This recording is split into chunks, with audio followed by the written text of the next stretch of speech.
Hello, it is Jack Gill, and welcome to Redmen Academy. I'm joined again by James McHale, and there's a smile on our faces today as we've had a good weekend watching football. The Bundesliga is back, and James, the first big European league, major European league to return, um, not long before the rest of them do. Yeah, hopefully. Everything we've seen sort of recently, I just saw news then that Italy are planning on coming back on the 14th of June as well. So, went without a hitch. I didn't see there's been any problems in Germany, so that's going to be an encouraging sign for all the other leagues to sort of ramp it up now and just go ahead with what they've got planned. And what did you make of it? Because for me, I think Chris Pajak summed it up perfectly in a tweet over the weekend that, it felt a bit like a pre-season game. Yeah. But nonetheless, it was enjoyable. It was good to have football back, and actually, it's a lot better than the alternative. We knew it wasn't going to be the same without fans. We knew it would be a lot different and have no atmosphere and stuff like that. But I think it was just very good to have football back, and we're looking at a league that's the Bundesliga. There's probably a lot of English fans that wouldn't usually watch this league, but obviously stuck it on because they miss football that much. Whereas in England, they'd prefer that. I don't understand the increasing amount of null and void tweets I saw over the weekend that they didn't enjoy it or whatever. I was just glad to see football back, and I got to a point where on Saturday I was sat there watching the Dortmund game, and I'm sat there thinking, this is just brilliant, and I've got things popping up on BT Sport about there's like the Berlin derby this weekend, and then coming up, and then you've got Dortmund play Bayern next Tuesday, and it's like there's so much to look forward to now. It's only a few weeks ago there was absolutely nothing to do in the lockdown, but at least we have some kind of football back now, James. Yeah, German football, I have no really preference, no ties to anything, and yet I was completely enamoured of what was going on, and I was completely immersed in watching this game, even though it doesn't affect me at all. I have no loyalties to any German teams really, and yet it's like the only sort of escape we've had over the last 2 months. It was brilliant. I want to break it down for everyone. So this is the Bundesliga now. Look, we're going to start with the big game of the weekend, really, Dortmund Schalke. I think it was just an outstanding performance from Dortmund, wasn't it? James Haaland is a robot. He's absolutely mad. That finish is incredible. Rafa Guerrero, I think it's pretty safe to say he will not be signed as a backup for Andy Robertson. I think he very sought after player when the window finally does open, because he's currently on loan from Real Madrid. He's had an excellent season at Dortmund, and I really think if Real Madrid decide not to keep him, there'll be several clubs that want him. But I think the standout though for me, and I'm pretty sure he got man of the match, was Julian Brandt. I just thought he was absolutely awesome. He was everywhere. Every time they looked to get the ball in the middle, he was there. He was passing out wide. He was carrying the ball forward. And I know we've known for quite a few years now that he's a very good player, but that just sort of solidified for me what I already knew, that he is definitely up there with some of the best, attacking mids in Europe. Because on his day, we saw how good he is. He absolutely tore a very good Schalke team apart and made them look like relegation fodder, when in reality, they've got very, very good players. I don't think anyone was expecting them to get hammered like that. The thing is, Schalke have had a difficult season, haven't they? They've had a difficult couple of seasons. They've appointed David Wagner, obviously formerly of Huddersfield, a big friend of Jurgen Klopp, to take over. But you could see why they're struggling. They're a very, very young squad, and they've had some troubles in certain parts of the pitch. And you saw it with especially their goalkeeper at the weekend, didn't you? Yeah, obviously they dropped Newell for a mistake he made just before the leagues ended. Brought in this other young lad who's 2 years young. He's only 21, and he's at a howler as well. So what do you do from here? It's not like you can sign anyone. You can't do it. You're not going to promote anyone from the youth team. So you're stuck with two error-prone goalkeepers, and you're in a bit of a rut, really. And a message, if any Schalke supporters or Schalke, part of the Schalke board are watching this, we've got a lovely keeper for you. If you want him, Loris Karius is available. I'm sure you can have him on a very cheap deal. And he's German, so take him, honestly. Just have him if you want it. Champions League pedigree as well. So exactly. He's played in the Champions League final. We don't want to talk about it, but he has. So yeah, but I did have to feel sorry for him at times. I think the way I saw it, the game as well, is a lot of people thought it might seem a bit like a pre-season friendly, and that's exactly how Schalke played. And during the game, it was like, I don't know if Dortmund are really, really good or if Schalke are really, really bad. And I really think it's a mix between the two. Yeah, it was one of the least competitive games I've seen, purely because you could see that there's so much to play for. Both teams need to win, and yet Dortmund they looked a lot more arse basically than Schalke. And two very good teams, both have very individual good players, good attacks, but it's just quality matters, doesn't it? And they were just a cut above at the end of the day. Yeah, moving on now, I want to talk about the Leipzig game. And, I was dual screening at the time. I watched the Dortmund Schalke game and the Leipzig game at the same time. I had my eye on one man, and one man only, and that's Timo Werner. And I think it's obvious why. It wasn't his greatest performances. Obviously, he's not got a goal or assist. But the thing is, every time this man gets on the ball, it's almost like Mohamed Salah when he gets on the ball. You know that something exciting is about to happen. He puts you on the edge of the seat. We speak about Harvey Elliott, and as a young lad, when you factor in his age, how actually he's got you on the edge of the seat every time he touches the ball. And for me, this man is exactly the same. Everything that Leipzig created was through. And he's whipping crosses in. He's a fantastic player. And Leipzig struggled on the day. Christian Poulsen, who was the goal scorer in the end, missed some absolute sitters. Yeah. But and it wasn't just him. A lot of them missed sitters. Ademola Lookman, obviously of Everton, he also missed a howler. That can only be said. But it was a shame for Leipzig because, as we've seen at the top of the league, it is very, very close, and they're big points drop for them, isn't it, James? Yeah, it was.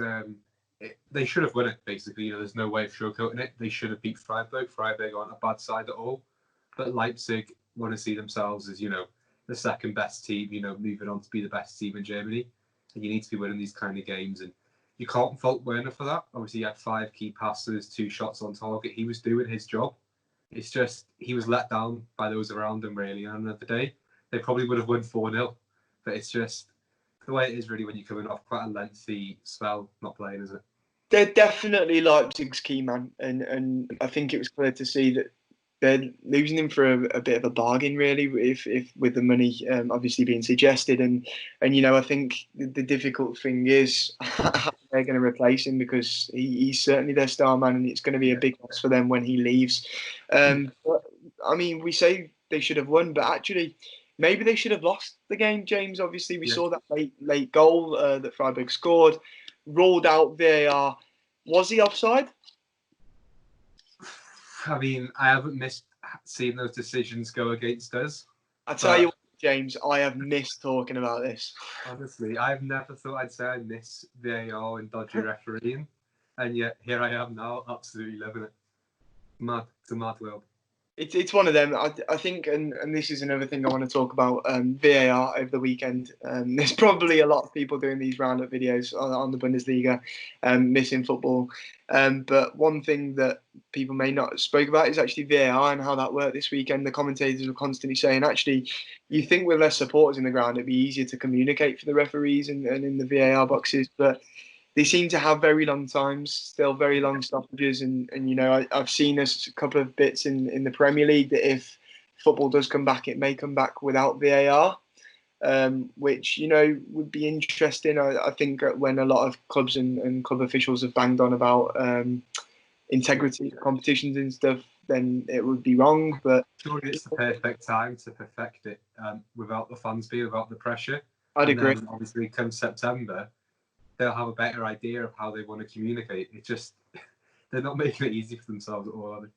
Yeah, the one for me was the Bayern game yesterday with the penalty. It was a stonewall penalty. I know there was an offside, did look close on the offside in the build-up, but it shouldn't take them that long to look through it. And always makes you laugh when they show it on the instant replay after, and they show the line, and you're like, yeah, he's onside, sorted. I don't understand why it takes them so long, but maybe they're perfectionists. Maybe they have to see it from 556 angles and decide from there. But I don't understand it personally. Maybe someone in the comments knows and can explain to me why they take so bloody long.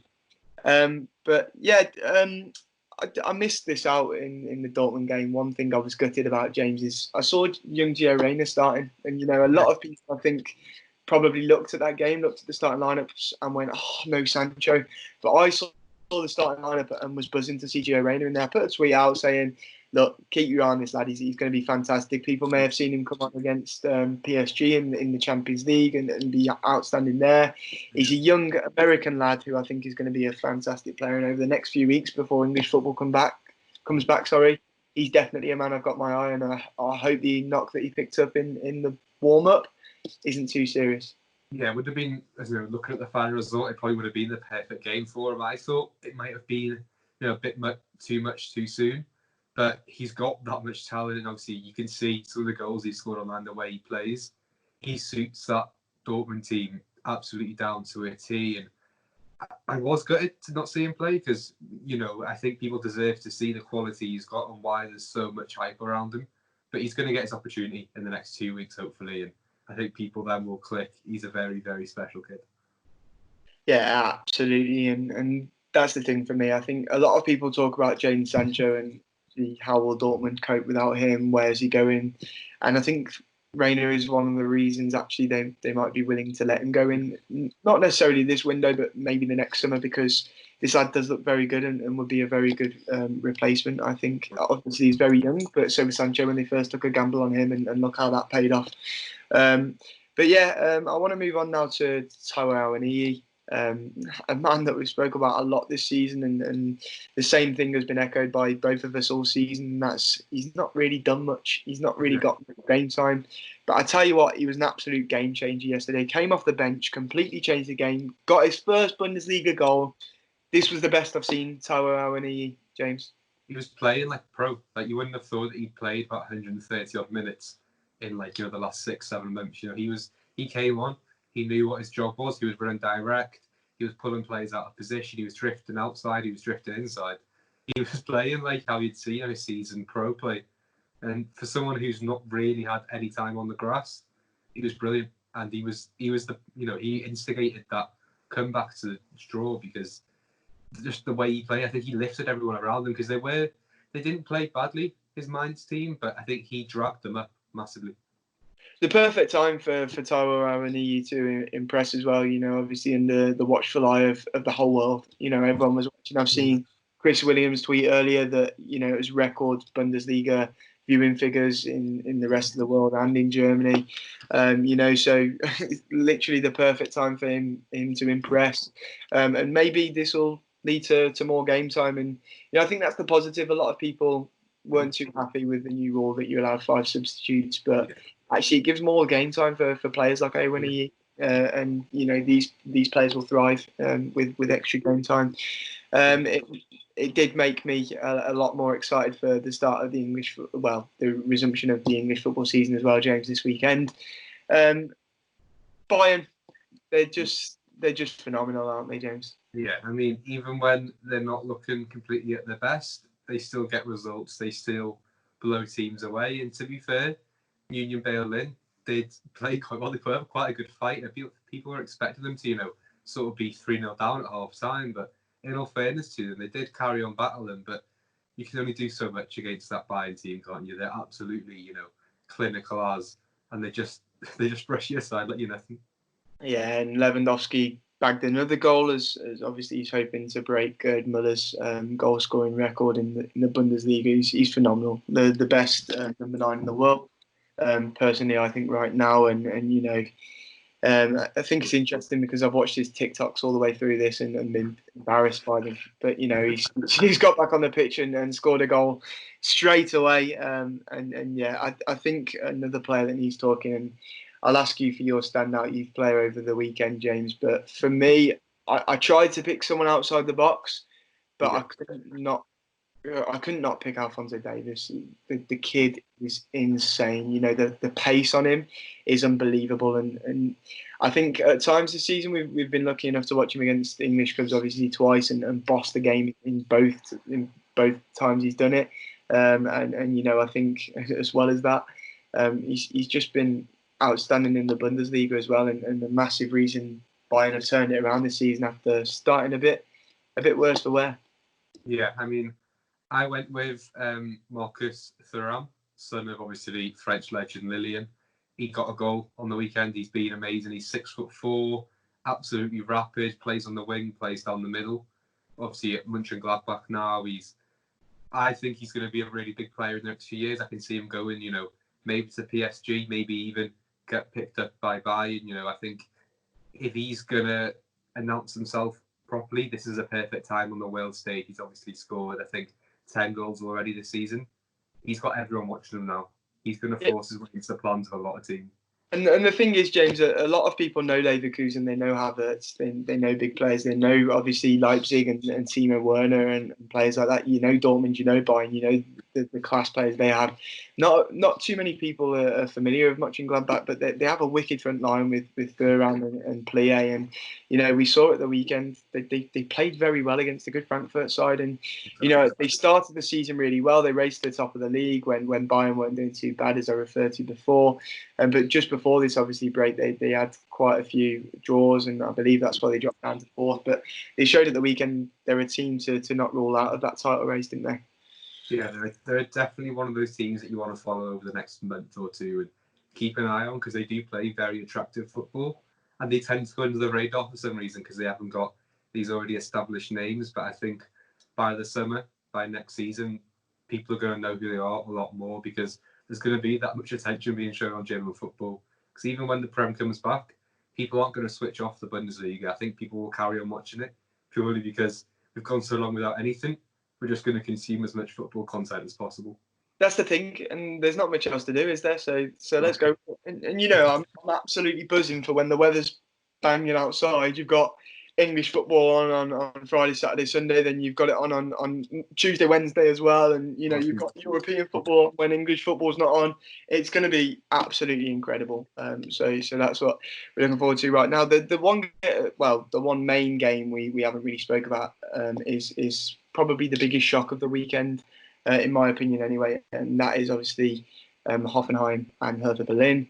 Hertha Berlin scoring, I think it was 3 goals in 10 minutes or something ridiculous to race to a 3-0 lead. And they beat Hoffenheim quite convincingly in the end. And one player that was a standout and caused Boyata to break the rules a bit, it was Marko Grujic, wasn't he, James? This was one of his better performances. Yeah, everything I've seen about, obviously missed the game, so I was watching something else, but everything I've seen, he was a very good player on the day, and obviously we know what he's capable of. We've said it, over the last few months now, all season really.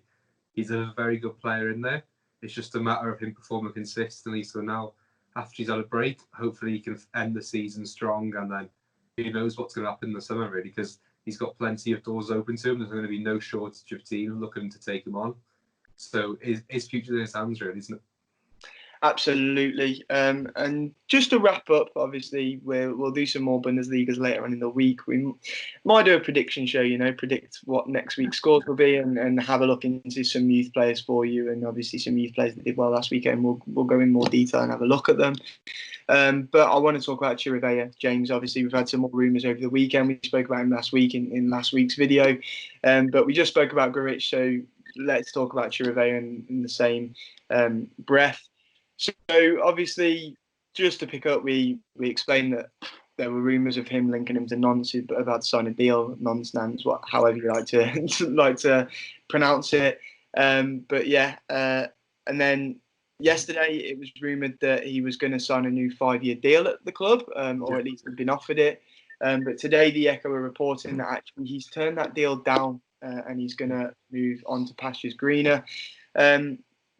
He wants more first-team football, James. You can't blame the lads. And as I said in last week's video, I think when he gets first-team football, he's going to turn into a fine player. What do you make of his decision? Are you slightly disappointed? I mean, I'm disappointed, and obviously taking the 5-year deal, I know Liverpool would have been the safe option, especially with, all the uncertainty at the moment where he might be guaranteed as much money, or he might be sold in the following year to raise funds, because clubs will understandably be a bit skint. So it would have been safer for him to take the deal at Liverpool and, maybe get the odd cup game and then maybe go out on loan on a sort of temporary basis. But if he can back himself and he knows that he can go out and do a job somewhere, then all credit to him, really. we've seen that he's very respected behind the scenes because of his attitude and the way he conducts himself. And, you know, he's clearly impressing suitors. And if he can translate that and, you know, believes that he can go somewhere else, do a job and, you know, sort of consolidate a place, then, you know, I've got to respect that. Absolutely. And, you know, absolutely buzzing. Premier League clubs are back in training tomorrow, looking to get the English leagues restarted in July, on June the 19th. Sorry. Bundesliga is back. We've got our football fix back. We recorded this obviously before the Bayer Leverkusen game, so we'll pick that up in our next video.